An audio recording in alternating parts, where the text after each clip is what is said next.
Thank you very much for coming. The UK has a special place in my heart, so I say, okay, of course, let's do this. And I'm very happy to be here with great colleagues and stakeholders here, and Sintali, who has been an excellent certifier, global certifier, and we work in collaboration with them, with other organizations as well, with other GBCs, and with financial institutions. And my job basically is to look where the wind is blowing, take note of what works, take note of what doesn't, and then plan for the future as to how we can make a better tool that keeps the same philosophy. So Edge was created officially in 2015, was launched in 2015 by Prashant Kapoor, and he had this vision of creating the simple tool. It's purposely designed to be simple, and since then has been a incredible success, to be honest. As an anecdote, last year we celebrated our 10th anniversary. We had a huge event in Cape Town. Tom was there. And we were wondering if we were going to reach 100 million of square meters certified. And we did. So more or less September last year, we reached 100 square meters certified. And when I was preparing the slides, I was checking, now it's 150 million. So that's been not even a year. And just the amount of use and acceptance of the certification and the responsibility on our end as IFC. So I wanted to take this opportunity because it is quite impressive. And so then let me just move this. So these are the numbers today. It's global. I was just checking this morning, 150 million square meters certified. Home units, almost 1 million units of, certified across the world. So Europe is there. And how does that look like? So we have a huge uptake in residential buildings globally, but retail is up there, followed by office space and industrial. So back to what our panelists were saying before, so the Edge tool has this versatility where you can just follow the same standard and to pursue different types of typologies, not only in a single country, but also around the world. So we cover all the countries. And it's been really fun. For Europe, 40 countries covering in Europe and Central Asia. I didn't have a different classification, apologies for that. But that is the number, so almost 6,200 projects. So that doesn't mean buildings, because there are projects with multiple buildings. What's that? 24 million certified space in Europe and Central Asia, being most of it on the realm of retail, and then followed by industrial and offices. So this is where we are. And as I said, so we have a huge user base, around 20,000 users, different users using the app, the free app, every year. We have a lot of emails, people that use the app, they really like to give us feedback, and we take it all. It's beautiful, but at the same time, so we use that to learn and to improve. All the criticism is welcome, and in parallel, collaborating with other organizations. We have here CREM partners over here, and other green building councils around the world, that we are in constant communication to make sure that our new tool brings added value to the market. So Edge version 3, the current version, for those who don't know, it's there, it's hanging in there. It was not designed for 20,000 users a year. It runs on outdated technology, and it's very hard to update. And what we set out to do, the team, about 3 years ago, is to revamp the tool and the entire program. So Edge version 4 is a whole recoding of the app, and it's an opportunity to realign the entire standards and update all the calculations that are behind Edge. So what you will see is the same principles being followed of simplicity, We're still going to be measuring energy, water, materials, and resilience will be included. So resilience aspect of the building will be part of the requirement to achieve a certificate under version 4. And but we are working very hard to make sure that the assessment really keeps it simple, while making sure that the calculations in the back end are as accurate as we can, as materially required. So how do we do that? So I'd like to say that my brain is split into 4, which I'm going to call them the pillars here. So the pillars are the main thing that are underpinning Edge version 4. So it's a whole methodology update. This update includes, even from the coding perspective, we're using state-of-art coding tools, programming tools, and we're trying to keep the simulation under 2 seconds. And I'm saying this because we have achieved it, so we are now, I can publicly say it more confidently. And I will speak more about that. And we have a building energy code regulation and adoption study with our colleagues from the bank that are interviewing architects all over the world to understand how the green building codes are being used, if any. And we have a embodied carbon study that has been running for the last year. We have our colleague from Arup, Matthew, over here, who will speak more about that, or who can speak more about that, excuse me. And cost calculation. So part of the success of Edge is that it also works as a financial calculator. And we want to make sure that in Edge version 4, users get the best that we can with the information that they provide. So I'm going to get a bit nerdy because methodology update is my bit. So on the methodology update includes the new typologies, data centers, life sciences, and one of the key aspects that we want to take advantage of the new technologies is that we can do explanation of all the results. So every number that you will see in Edge version 4, you will be able to trace it back step by step, all the way to the temperature of January. So you will see how that number will ultimately impact the savings that you can achieve. I mean, that will not be for everyone, but for the ones who want to review that will be available. And the calculation engine will be open for 12 months for public review in 2026, so people can test, can review their numbers, and we will have a long public review period, so we can make sure that by the time that the program is launched officially, it has been thoroughly tested. So I wanted to mention things like base case. Base case, it's a big topic in Edge. It's one of its key of successes, I would say, but it's also its weakness. So what happened with baseline is that regulations change all over the world. Almost every month we have updates. We get ministers, we get people calling us saying, why is not your baseline reflecting my new building energy code? And I'm like, well, I didn't know, to be honest, but then even if I knew, updating baselines is quite difficult currently. So the locked base cases functionality, it's a feature that will allow us to, under the hood, keep updating every day the app if we want.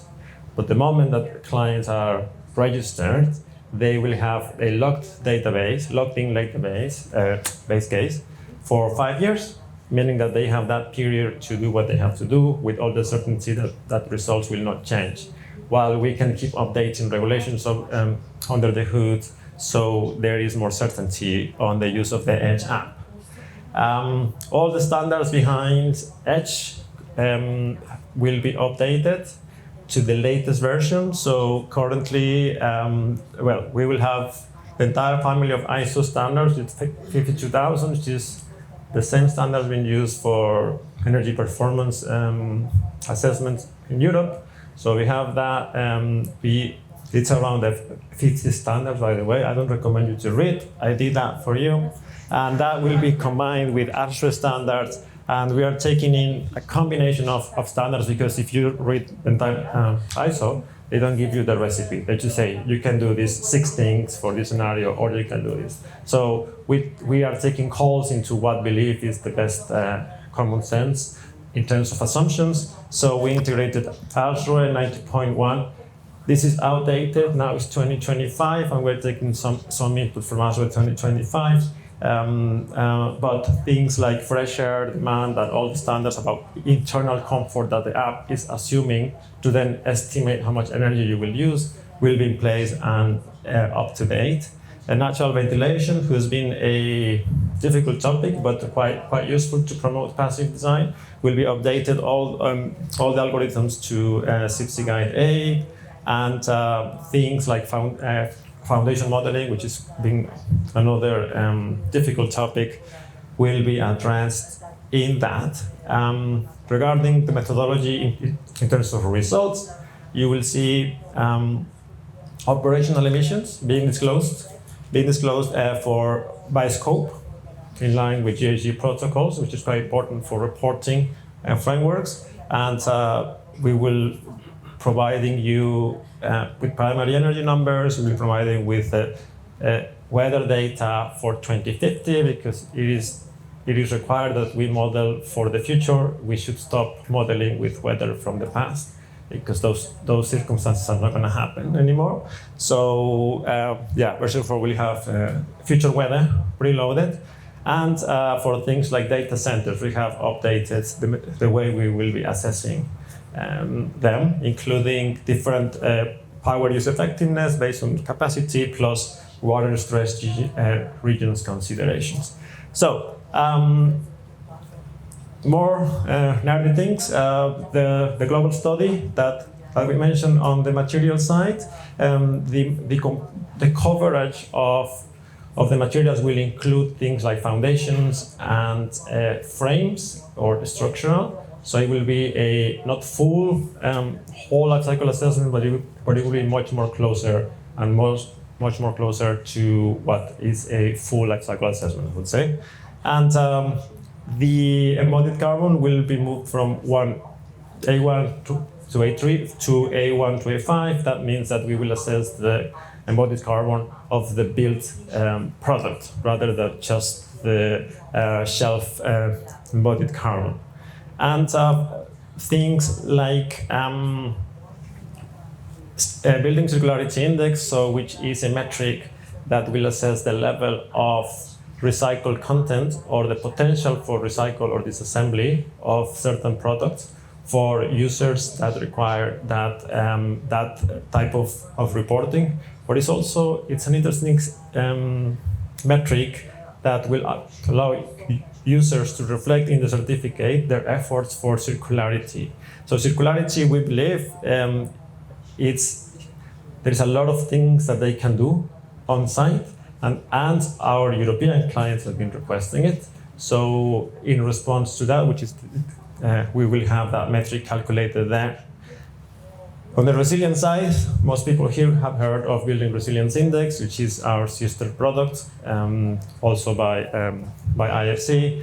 And this resilience assessment framework will be required for Edge version 4. Depending on the size, it will require verification or not, but it will be part of the disclosure of the potential hazards and risks will be part of the requirements to achieve the certification. And so I want to say, this is quite a fun one, but I want to take some time to then just to go to the other pillar. So that's the methodology update. Already took most of my time on that. But I want to say that it is an entire team working on these things. So we have the building energy code, adoption and regulation that shows us what does the building energy code, what do they say and how they have been adopted, which will help us to determine the baseline assumptions for Edge version 4. Very comprehensive study, currently covered around 100 countries. It's not completed yet, but we will start implementing all the data from our colleagues from the banks. Embodied carbon, we have Matthew here. they will creating new user guides, new embodied carbon of materials, and new structural assemblies that will be available within the Edge app. Now that we have frames and we have other parts of the buildings, we will need them. And they provide high quality data, regionalized for all the countries around the world. They will provide the coverage for A1 to A5, but their study is covering quite a bit more, so we will have a bit more information about those construction materials. And yeah, it's a global one.